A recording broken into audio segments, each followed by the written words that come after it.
You're listening to Vedge Your Best. There has never been a more important time to be vegan. At Vedge Your Best, I want to help you. I want to help you limit and eliminate the consumption of animal products without feeling deprived, overwhelmed, or unsupported, even if no one you know is vegan. My name's Michelle Olander.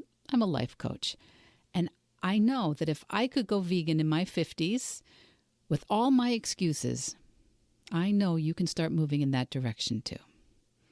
Veg your best, and there's nothing you can't do. Episode 123. Vegan hacks and tips.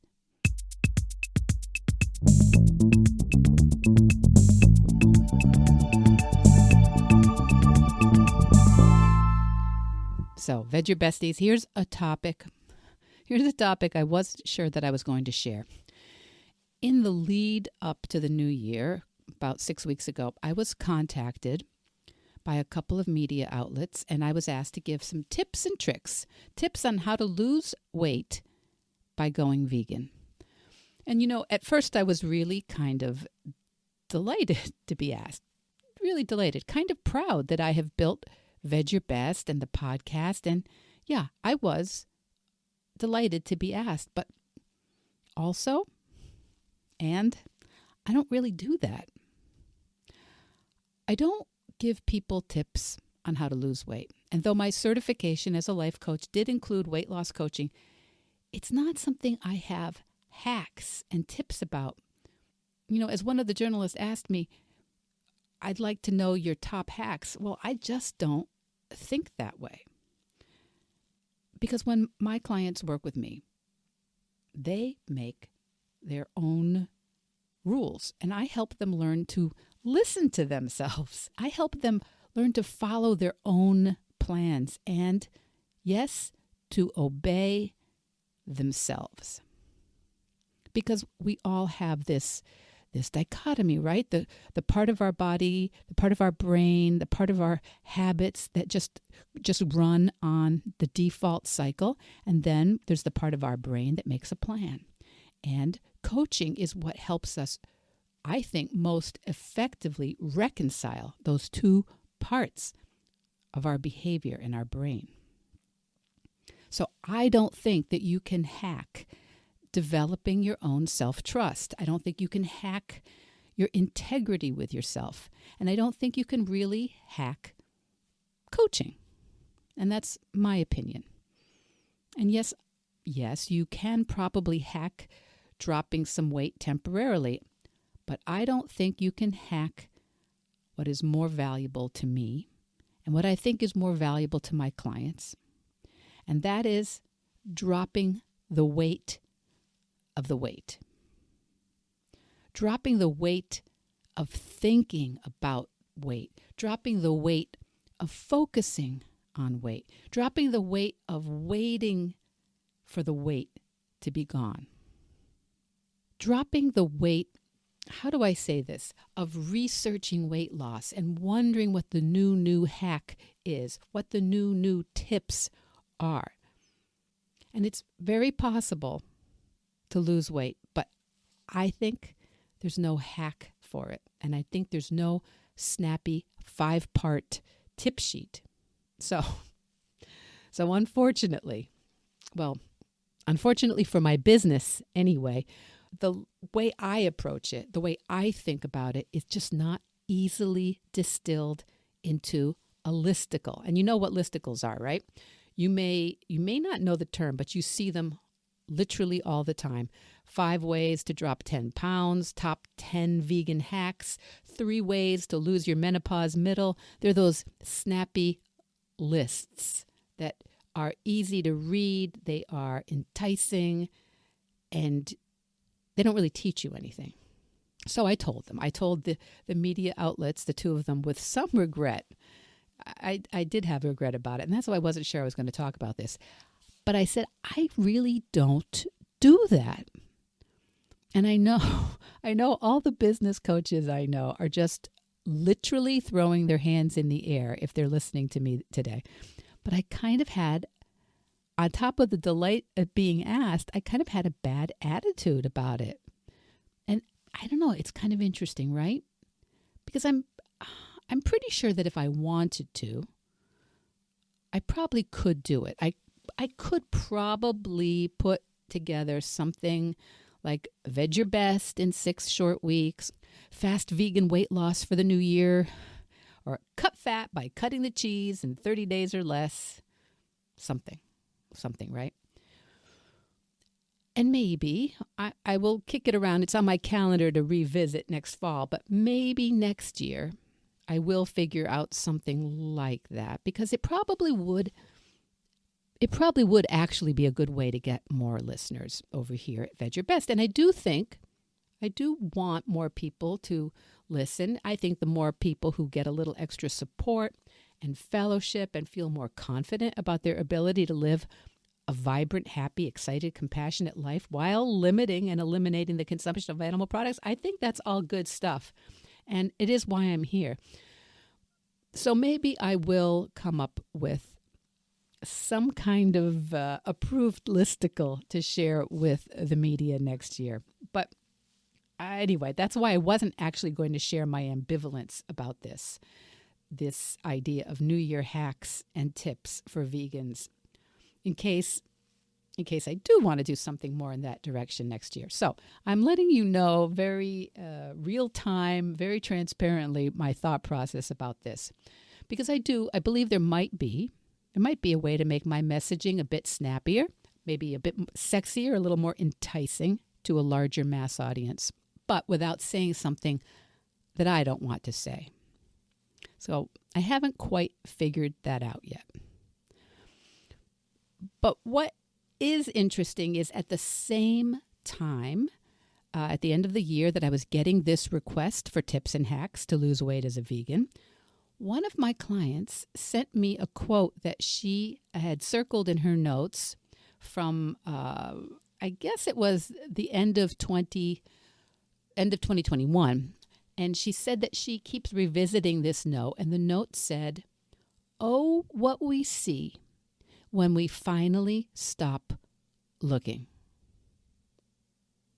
Oh, what we see when we finally stop looking." And I didn't actually remember saying it, which is always fun because that happens all the time. People tell me I said something, but I don't know if she said it or I said it. Anyway, she wrote it down while we were coaching and had kept that note in her journal at the front. And it reminded me why I say that I don't really talk a lot about vegan coaching for weight loss. And there are a lot of different reasons for that, because I get a lot of business people assuming that that's why I do this, that I help people move towards a plant-based or vegan practice in order to lose weight, which is not entirely true. Or they ask me why I'm not marketing my work or my podcast in that direction. People ask me, why would you ever even want to limit or eliminate eating animals if it weren't to lose weight?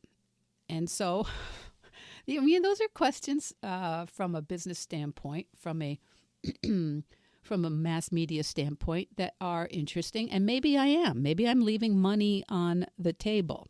Maybe I'm leaving my little section of a $58 billion industry on the table.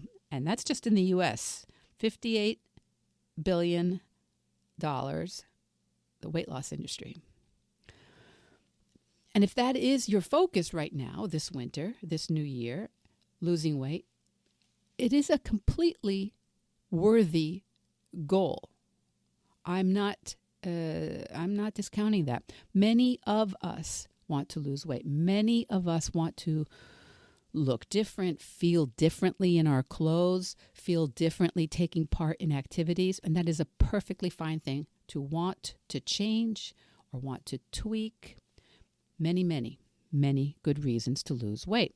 Sometimes our doctors have actually asked us to consider losing weight, or we're experiencing joint issues from the weight, or we have metabolic disease. But honestly, the reason that it's a $58 billion industry annually just in the U.S. is because it's endless. It never ends for most people. And it sucks up, in the meantime, it sucks up so much time and focus and energy and emotion on top of, yes, all that money. And I personally think that you might want to put that time and focus and energy and emotion and maybe money into something else. Is that completely mad? Because most of the people I work with, many of them are vegan or plant-based or moving in that direction. And they like working with me because they like working with someone who is a life coach but also has the same or similar values as a vegan. And I'm not going to come at them with, with ideas of eating high-protein animal products when they mention a goal like losing weight.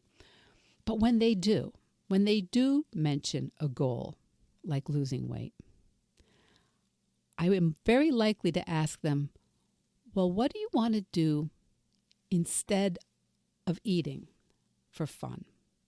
Instead of eating for connection?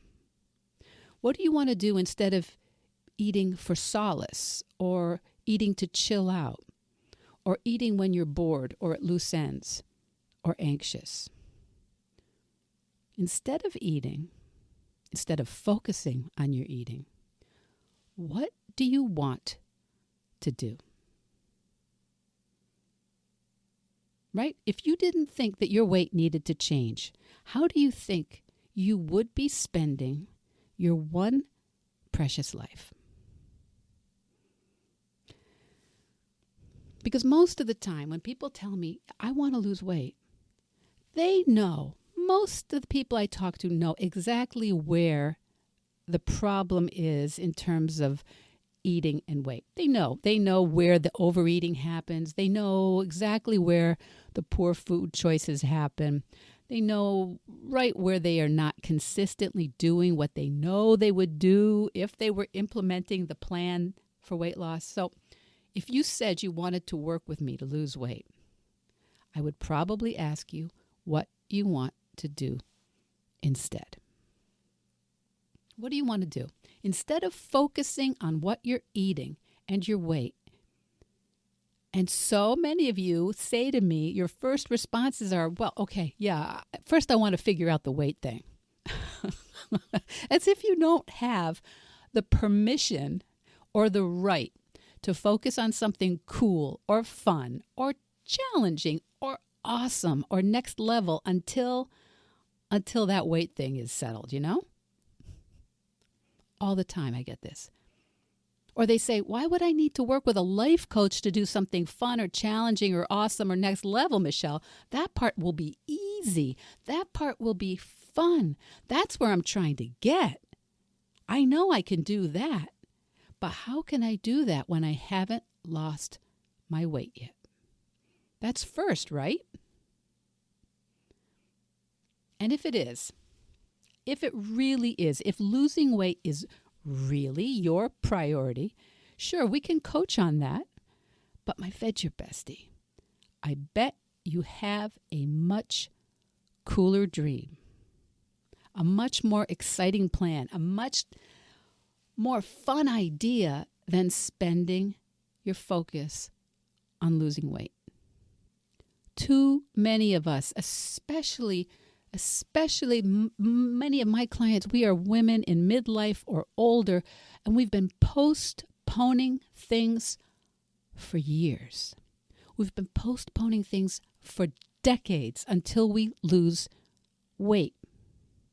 And the result is we aren't living the life we want and the life we have right now. Because we've all heard we need to set a goal and focus on that and not have a million ideas. And so many of us think that we need to get this done first, get the weight off first. Then we can start the business. Then we can plan the trip or try for a new job or a degree or stir something up in our relationships or look for a new relationship. And for sure, I want you to weigh whatever you want And for sure, I want you to fit into any piece of clothing that you want to. And for sure, I like the idea of you feeling comfortable and confident and happy with how you look.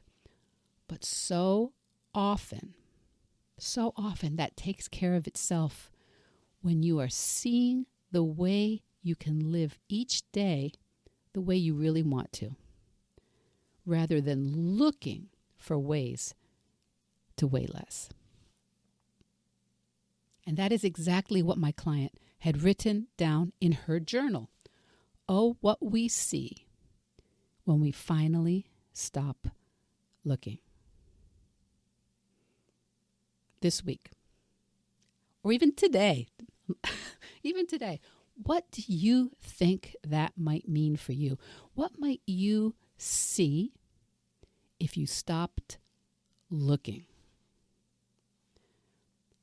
For some of my clients, I get to watch, and it is so fun. I get to watch as they start to see what they do have the ability to do right now.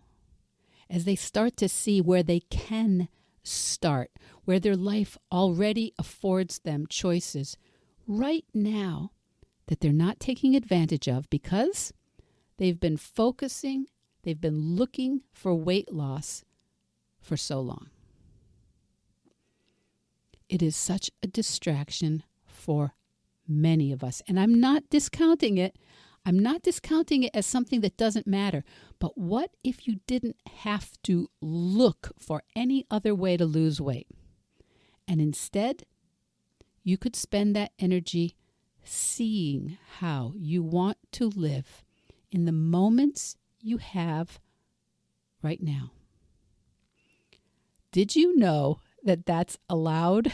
Did you know that's not against the law? Did you know that you can start the things you want before you lose 5 pounds or 10 pounds or 50 pounds? You can work on your relationships and your creativity. You can work on making movement and nature and community involvement and laughter and discovery and adventure and purpose. You can work on all of that right now in all the places around you that you aren't even seeing while you keep looking at weight loss. While you keep focusing on what you want to change about yourself, while you're looking to fix yourself. So that's why I love resolutions. And I know so many of you don't. That's why I love goals for my clients. But I'm going to urge your resolution and your goal to not be about fixing things, to be about seeing what's amazing right now and seeing where you could be building and creating with what you've got right now. Your future doesn't start when you lose weight, my Vedge bestie. Your future starts now and now and now and now. And if you want to work on seeing that with a coach who thinks that that's the most compassionate and loving way to live, I might just be your coach this year. And if you stopped looking for ways to lose weight, what do you think you would see? Okay, kids. So I'm probably going to work on a snappier headline to say that for next year. But in the meantime, if you know someone who might want some of these messages every week in their phone, on their podcast app, please do share the podcast. And we have some amazing guests scheduled for the first months of 2023. And as I said last week, all this month, I'm working informally coaching anyone who wants to for free. I'm working with anyone who wants to work on a January vegan challenge or Veganuary, all for free this month. So we're doing very informal calls and texts and emails, anything that will help you with your vegan practice, because a vegan practice takes practice. And starting is the only way to get some practice. And yes, all that advice works for anything else you want to do. So please do take advantage of me this month. Ask yourself, what would I see if I stopped looking? What would you see if you stopped looking? Okay, kids, veg your best, and I will see you next week. Veg Your Best podcast production, music, and editing by Charlie Weinshank. Thanks, Charlie. Before you go, it would mean so much to me and the Veg Your Best team if you would hit subscribe, leave us a 5-star review, or share with someone you think might be interested. Something about algorithms, it helps bump us up a little in the rankings, and that's the best way to help others find the podcast and for us to find our audience. So, until next week, make it easy and veg your best.